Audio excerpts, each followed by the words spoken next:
Chers amis Facebook, bonjour. Merci de nous rejoindre aujourd'hui pour notre démonstration hebdomadaire. Les recettes intemporelles, mais exactement les recettes fondamentales. Les recettes fondamentales de pâtisserie, nous avons fait le feuilletage la semaine dernière. Cette semaine, nous faisons avec Julien la pâte à choux. La pâte à choux.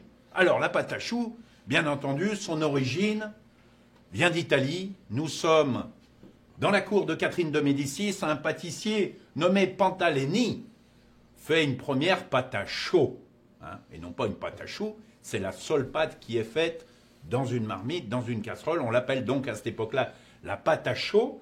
Puis ensuite, le successeur de ce monsieur, Popellini, prend la succession et fait à nouveau un petit gâteau à base de pâte à chaud qu'il appelle le Popolin. Et si je m'abuse, il y a une pâtisserie à Paris d'ailleurs qui s'appelle le Popellini.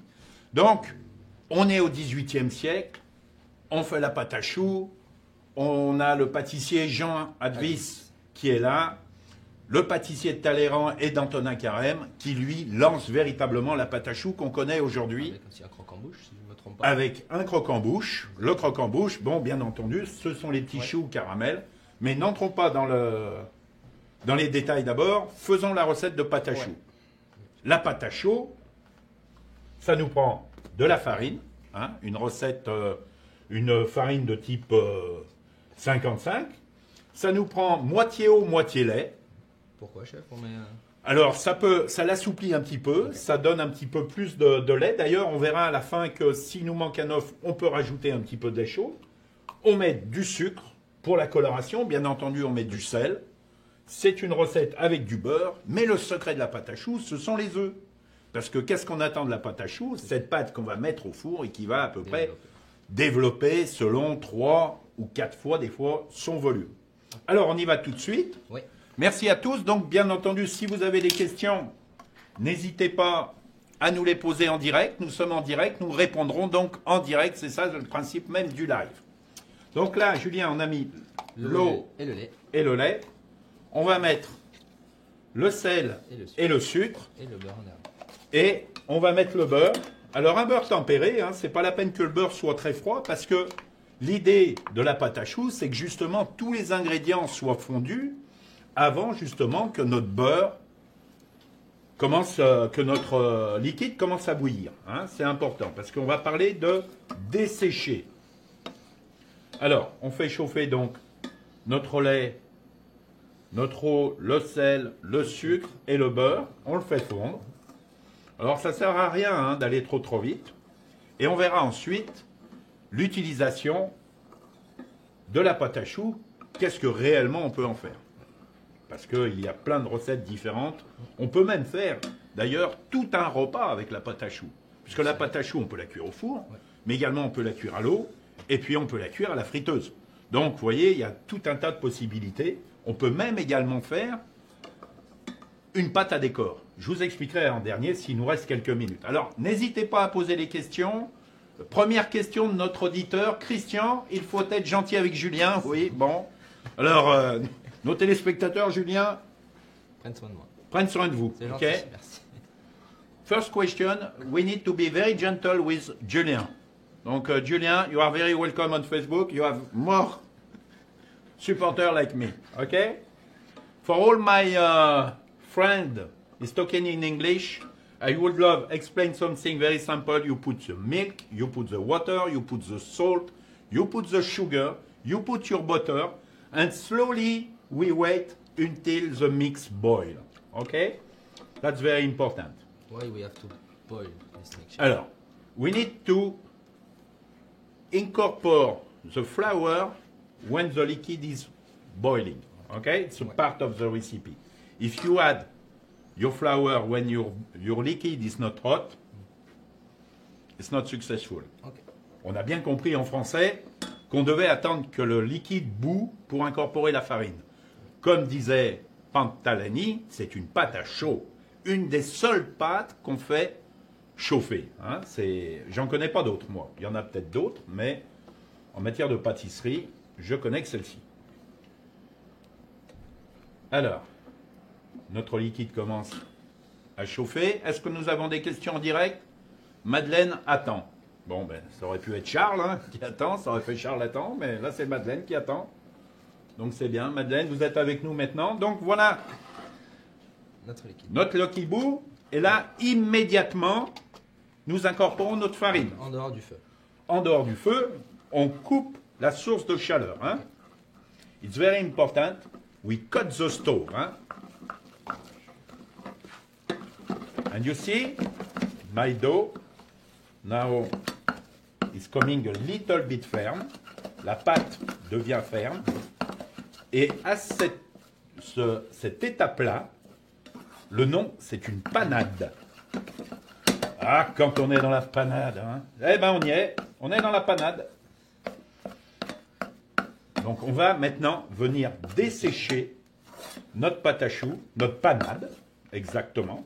Pour enlever un maximum d'humidité. Donc voilà, on va enlever de l'humidité pour là justement venir réhydrater notre pâte Avec les œufs. avec nos œufs. Alors je dessèche ma pâte. I dry my dough now a little bit on the stove. I put my flour in one shot. And I think now it's good. You turn your pot like this. Your dough make a bowl like this. Your dough is ready. Okay. Si votre pâte à choux fait une boule lorsque vous remuez comme ça votre casserole, votre panade est prête. Donc là, on n'a plus besoin de notre petit réchaud. On va le mettre sur le côté. Et donc, nous allons doucement incorporer les œufs, un à un. Alors, on va les casser avant tout dans un petit bol. Oui. Nous allons prendre cette précaution. On va les casser un par un. OK? Now we break the eggs. And we put in the dough one by one. Alors, c'est une recette qui est facile à faire à la maison. Et même, vous pouvez la faire un petit peu d'avance et conserver votre pâte à choux une fois qu'elle est cuite à l'extérieur du réfrigérateur. Hein. Alors, on incorpore le premier œuf. Alors, si vous voulez la faire au mixeur, vous pouvez, hein, pas de problème. Il faut faire le gym, chef. Mais là, ça vous permet de travailler, là. Faire travailler les bras. Alors, également, on parle habituellement dans nos termes professionnels en matière de litres. Hein. Le matin, on arrive et puis on dit « Ah, on va faire un quart de litre de pâte à choux ». En fait, qu'est-ce que ça veut dire un quart de litre de pâte à choux? Ça veut dire un quart de litre de liquide. Hein. Donc on entend, si on fait un demi-litre de pâte à choux, on s'entend qu'on va mettre un quart de lait, un quart d'eau. Alors, notre premier œuf est incorporé. Nous incorporons notre deuxième œuf. Vous voyez, ça prend un petit peu de temps justement d'incorporer tous ces œufs.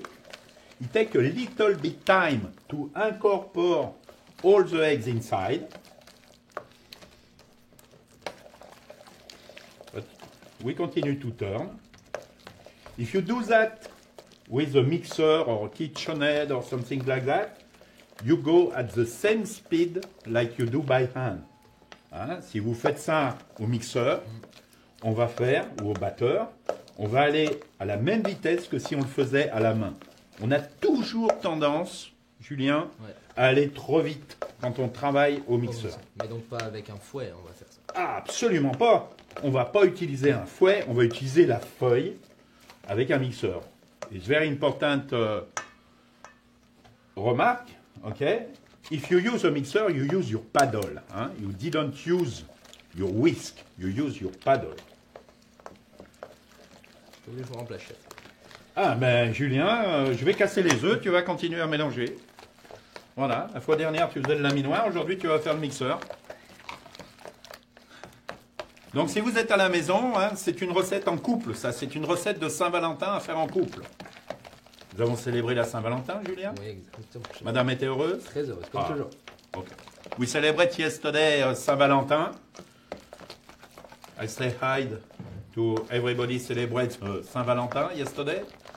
This recipe is for two people, you know, because you need a helper with you.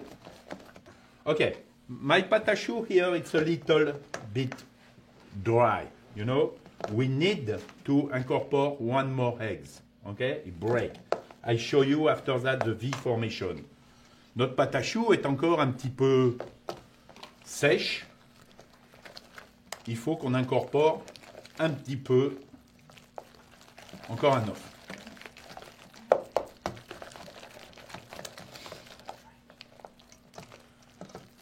Un petit commentaire en direct? Non, pas de questions. N'hésitez pas si vous avez des questions. C'est l'avantage du live. On n'est pas sur YouTube. Vous pouvez poser des questions. If you have any question, do not hesitate to ask a question online. We have the monitor and we can answer. OK. On attend les proportions. We wait for the recipe. Of course, you wait for the recipe. We put the recipe online at the end of the demo.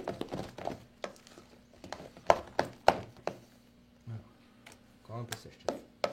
Pas de problème, Claudia, nous allons vous mettre la recette à la fin de la démo. J'ai vu faire la pâte à choux avec un fouet. N'utilisez pas de fouet pour faire la pâte à choux, c'est une erreur. Okay. On utilise la feuille, si on utilise au mixeur, ou on utilise une spatule comme je viens de le faire. Quelque chose de très important, quand savoir si votre pâte à choux est prête, on parle de la formation d'un V. Si votre pâte à choux tombe en V comme ça, votre pâte à choux est prête. Okay? We talk about V formation for the pâte à choux. When your pâte à choux fall like this, it's okay. We have another question. How long can you keep the choux paste? When it's baked, of course, 2-3 days, no problem outside. Okay? Well, you put that in the box, and before using, you put again a little bit in the oven, just for have your pâte à choux a little bit crispy. Okay, Sandra? That's can you freeze the pâte à choux? Sandra ask a question. Est-ce qu'on peut congeler la pâte à choux? Bien entendu, nous pouvons congeler la pâte à choux crue et la cuire ensuite. Or, nous pouvons également la congeler cuite. Yes, Sandra, we can freeze the choux paste before cooking, or you can freeze the pâte à choux when, of course, it's cooked. Only one recommendation, before using, you put back a little bit in the oven. Like this, your pâte à choux, it's a little bit more crispy. Okay?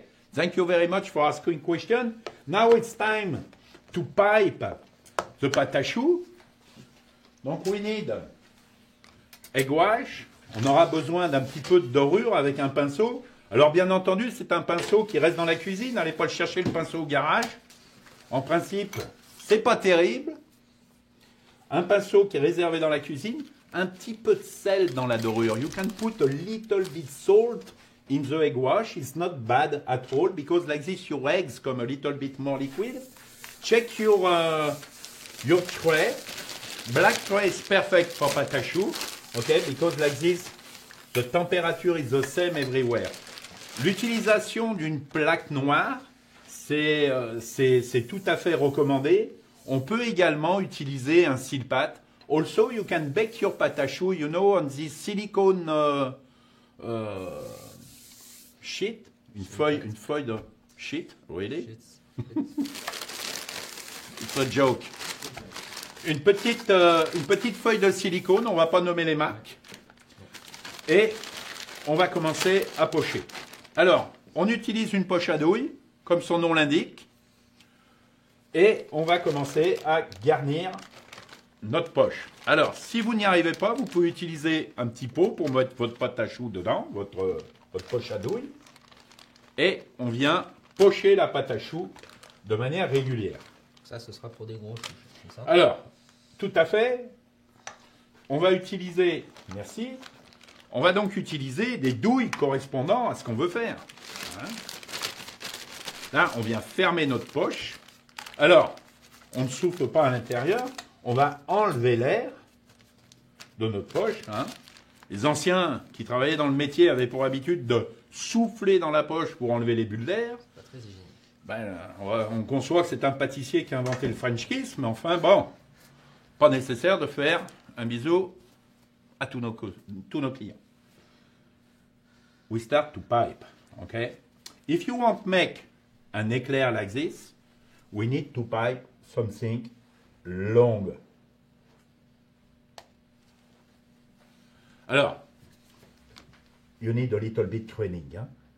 Of course, you need... Bien entendu, vous avez besoin d'un petit training pour pocher la pâte à choux. Moi, je travaillais en apprentissage. Juste le patron et le chef taillaient la pâte à choux. C'était quelque chose, c'était un véritable rituel. D'ailleurs, mon chef d'apprentissage, très certainement, il nous verra. Daniel Barberet, je vous salue. Son fils Cédric, installé aux États-Unis. C'est extraordinaire. Donc, la pâte à choux, les éclairs, c'est devenu très populaire. Nous avons des gens, des chefs comme Christophe Adam, à Paris, qui font que des éclairs. Hein? We have some chef in Paris, he open a bakery and he do only éclairs. Alors, it's absolutely fantastic because it's empty inside. And you can put filling inside, you can put all the cream. Hein? L'intérieur du chou va être vide. Donc, bien entendu, nous allons pouvoir garnir notre chou avec une garniture. Donc le petit coup de poignet à la fin est très important. Alors, le petit coup de poignet, ça vient justement couper. Okay. Vous voyez aussi que c'est ma main qui touche la plaque. Ouais. Hein, c'est pas ma poche. On pourrait pas, mettons, certains pâtissiers poches comme ceci touchent la plaque. Je suis pas tout à fait très chaud à faire ça parce que la garniture, il y a plus de garniture ici qu'ici. Mon chou peut être déformé. Hein? Donc je préfère qu'on fasse un joli petit chou bien rond. Alors pour des petits choux. Et puis bien entendu, si vous voulez faire des plus gros choux, il suffit de mettre un petit peu plus de pâte. Voilà. OK? Donc tous les téléspectateurs l'auront bien compris. On essaye de pocher ça régulièrement de manière à avoir la même taille. Everybody understand? We need to have the same size. Because at the end, can I have the big one in the bottom? No, it's not working like that. Même dans le four, ça sera un problème. Et même dans le four, à la cuisson, les petits et les gros n'arriveront pas justement à être cuits en même temps. On a préparé notre petite dorure. On vient égoutter notre pinceau. Okay? We prepare the egg wash, and with the egg wash, we put that on the top. Okay? Like this. Like this, you have nice color, but also with your paintbrush, you can remove the small peak you have here et faire quelque chose de parfait. Hein? On va pouvoir faire quelque chose. Est-ce que nos téléspectateurs nous envoient une petite question? Sorry, it was on Valentine's Day. Ah oui, ben oui. Je vois que nous avons des téléspectateurs en direct assidus. Bravo, merci. Bonjour à vous qui nous regardez à partir de Bordeaux. C'est ça. Bordeaux est en direct. Lyon est en direct. Extraordinaire. Toutes les villes sont là. C'est extraordinaire le live.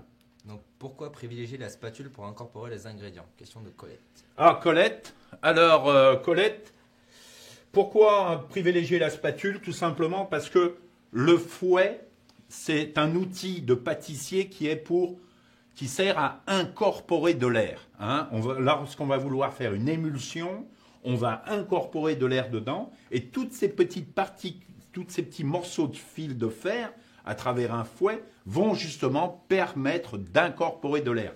Or là, dans la pâte à choux, ce qu'on veut, c'est incorporer des ingrédients. On ne veut pas incorporer de l'air. Hein? Pas question de faire une appropriée, c'est important. J'espère avoir répondu à votre question, Colette. The question of Colette in English, it was why you cannot use a whisk? Because when you use a whisk, you want incorporate some air in your recipe, and in this case, we don't care about incorporate some air. We just want mix all the ingredients together. Okay, now something important. We cut a little bit the top of the choux. Okay. Alors, I show you that with a fork. Okay, but also you can pipe with the special tips. But that is the traditional way. Et ça nous servira. Alors, ces marques-là vont permettre justement à la pâte à choux de gonfler de manière assez régulière. That's why we use a fork like this. It's more regular when we bake in the oven. Temperature of cooking, 375 Fahrenheit, 180 degrés Celsius, c'est important. Ma pâte à choux, je peux la congeler dans l'état. I can put now my tray in the freezer, okay, and maybe bake tomorrow. But also I can bake my pâte à choux right now and freeze after that. Okay, only one thing, you put back a little bit in the oven. Okay. J'espère, tous mes amis Facebook, que vous aurez compris la recette de la pâte à choux aujourd'hui. Si jamais votre pâte à choux était trop sèche en ayant incorporé tous les œufs, n'hésitez pas à rajouter une petite goutte de lait chaud à la fin. Ne rajoutez pas un œuf supplémentaire parce que justement, trop d'œufs viendrait faire exploser la pâte à choux. Alors, pâte à choux, pourquoi? Parce que quand elle est cuite, ça ressemble à un chou. Why is this name? Pâte à choux, chou paste, because chou means cabbage in French, and it looks like a cabbage, but also we can come to the Catherine Médicis School and say, wow, it's a pâte à choux. Okay? Donc, vous voyez, depuis le XVIe siècle, nous faisons de la pâte à choux. C'est pas toujours, c'est toujours la même recette. On n'a pas réinventé la roue. Une petite question de Dimitri. Is that the same recipe for the Paris-Brest? Yes, because the pâte à choux it's universal for all the recipe. Paris-Brest we fill with the praline cream, and if you fill that with coffee, you make an éclair. If you make a Paris-Brest, you fill only the filling change, but the recipe of the pâte à choux never change. Okay? Thank you very much. Donc now I show you a little bit for make something different with pâte à choux. Something savory, something nice. Here you have some pâte à choux. Cook in the water. You boil some water, you take your pâte à choux, tac, tac, tac. You can make some small quenelle. And after you incorporate that with béchamel. I can show you that another time. But for today, I would love make something savory for our téléspectateurs. Aujourd'hui, on va faire un petit chou salé. Ah, vous voyez, notre pâte à choux est creuse à l'intérieur. On va l'utiliser comme si c'était un petit contenant, un petit bol. Donc, une recette toute simple à la maison pour recevoir des amis. On va avoir plus besoin de ça. Alors là, on va se faire plaisir, là, c'est de la décoration. Hein, on est en train de faire un bouquet de fleurs. Donc, vous l'avez compris, c'est une recette sucrée-salée, puisque notre pâte à choux est légèrement sucrée. Mais ça va le faire. Donc, on va utiliser un petit peu de macédoine. On va avoir besoin d'un bol et d'une cuillère pour la mélanger. Un petit peu de macédoine de légumes. Alors, si vous avez le temps comme nous de la faire, vous la faites. Sinon, vous pouvez toujours acheter un petit peu de surgelé, qui des fois, pas trop de mauvaise qualité. Bien entendu, une mayonnaise maison. On reviendra à l'occasion pour faire une mayonnaise, mais par pitié, faites votre mayonnaise. C'est quand même pas compliqué. C'est une émulsion. À ce moment-là, c'est qui posait la question? À ce moment-là, oui, quand vous ferez la mayonnaise, vous utiliserez un fouet. Donc là, on vient mélanger notre macédoine de légumes avec la mayonnaise. Ça va se transformer en salade russe. Et on va venir garnir notre petit chou. Alors, on remplit bien l'intérieur, parce qu'on ne veut pas que notre chou soit sec. On veut justement qu'il soit vraiment moelleux. Et regardez ça comme c'est joli. C'est un bouquet de fleurs. You come and you put your vegetable with your mayonnaise inside. Please make your own mayonnaise. Mayonnaise is not in the bottle, in the door of the fridge. We are in Canada. Look at that. Amazing lobster. Put a lobster. Lobster and salad russe. It's absolutely delicious. Alors, on a du homard. On est au Canada. On a des jolis petits morceaux de homard. Regardez ça. Les petites pattes de homard. Véronique serait là, elle dirait c'est ce qu'elle préfère dans le homard. Véronique, si vous nous regardez, on vous salue. Les petites pattes de homard. À chaque fois qu'on cuit le homard, Véronique est jamais bien loin. On va rien dire. We put that on the top, lobster. Les petites pattes de homard dessus. Alors on va être raisonnable. Hein? Bien entendu, un petit peu de jus de citron pour assaisonner un petit peu notre... Rase-moi la cuillère. Allez. Pour assaisonner notre homard, un petit peu de citron dessus. Alors, bon, c'est des recettes qui sont... C'est des recettes très féminines, ça. Hein? Ça nous fait un petit lunch le midi. C'est extra. Légèrement de citron, pas trop. Ça va venir un petit peu citronner votre homard. Une petite tomate cerise. Alors, pourquoi j'aime bien les tomates cerises? Parce qu'elles sont très riches en goût. Hein, c'est très sympa ces petites tomates. C'est très décoratif et surtout, c'est très fort en goût. Alors, nous avons des questions. Et si la pâte est trop molle, qu'est-ce que je fais? Ah! Alors là, oui, très bonne question. If I put too much eggs and if my dough is too liquid, what can I do? At this time, we start another panade. OK? Vous allez refaire une autre panade et vous allez incorporer l'ancienne pâte à choux à l'intérieur de façon justement à retrouver un ratio panade-off qui soit à peu près liquide. Mais en principe, si vous respectez la recette que vous allez avoir en ligne, Valentine, bien entendu, ça devrait marcher. OK? Donc, sur le dessus, maintenant, on va venir mettre une petite julienne de pommes. C'est... Alors, pareil, vous voyez, utilisez les bons noms. Une mirepoix, une julienne, c'est important de parler comme des professionnels. Alors, ici, on va mettre un petit peu de jus de citron, à la fois justement pour le goût, mais également pour préserver la couleur de notre pomme. Okay. On va également, on peut dans la salade russe, nous mettre un petit œuf sur le côté, ça va être joli. Ça va nous mettre un petit peu de... Alors, je démonte un petit peu mon assiette, pas bien grave. On va la remonter. Mettre un petit peu de homard dessus. On va la mettre directement dans notre assiette maintenant pour plus que ça bouge. Voilà. On va venir mettre la petite julienne de pommes dessus. Regardez, c'est décoratif, c'est sympa, c'est frais. Et on est dans la pâte à choux. Donc, tous nos ingrédients sont frais. Voilà une très belle idée pour faire une entrée. Alors, une entrée, un plat chaud, un dessert. La pâte à choux est là. La pâte à choux est au rendez-vous dans tous les événements. Là, on parle d'un gnocchi à la parisienne. Là, on parle d'un chou de homard. Et bien entendu, un éclair. Alors, notre ami à Paris, la pâtisserie Popellini, notre ami qui nous fait que des éclairs, on n'a rien inventé. Nous sommes au XVIe siècle. Nous faisons que transmettre, tradition, trader qui signifie transmettre.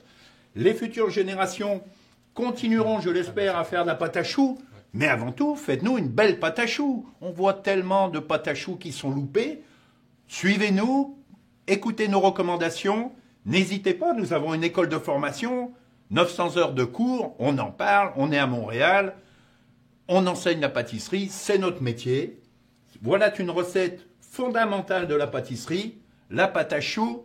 Merci à tous les téléspectateurs, merci à vous, amis Facebook.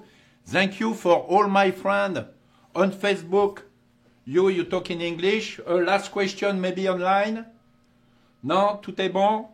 Nous n'avons plus de questions. Merci beaucoup. N'hésitez pas. Faites de la pâte à choux, mangez de la pâte à choux et vive Popellini!